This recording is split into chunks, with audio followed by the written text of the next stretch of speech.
Satpol PP Kota Makassar melakukan razia di beberapa apotik yang ada di wilayah Kota Makassar. Hal ini dilakukan guna mencegah adanya korban terdampak penyakit gagal ginjal akut pada anak.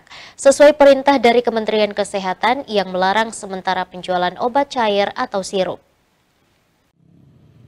Berdasarkan instruksi Kementerian Kesehatan tentang bahaya obat sirup bagi anak-anak yang menyebabkan terjadinya gagal ginjal akut, Satpol PP Kota Makassar menggelar razia apotik di wilayah Kota Makassar sejak Senin kemarin.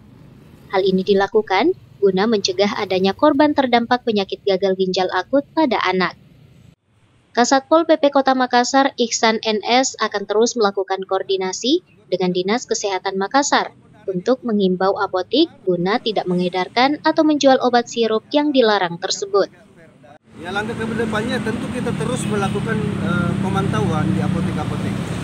Kita terus melakukan. Anggota-anggota BKU di kecamatan kita kerahkan untuk memantau apotek-apotek agar tidak menjual obat yang sebagaimana yang dilarang. Tapi itu tidak terlepas dari koordinasi dari tentu kita koordinasi dengan kesehatan. Dinas Kesehatan ini kan gawainya Dinas Kesehatan.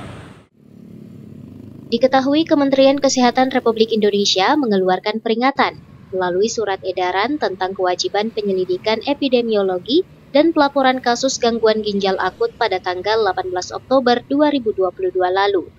Saat ini sebanyak 120 obat sirup dilarang dikonsumsi dan diresepkan sesuai edaran Kementerian Kesehatan Republik Indonesia.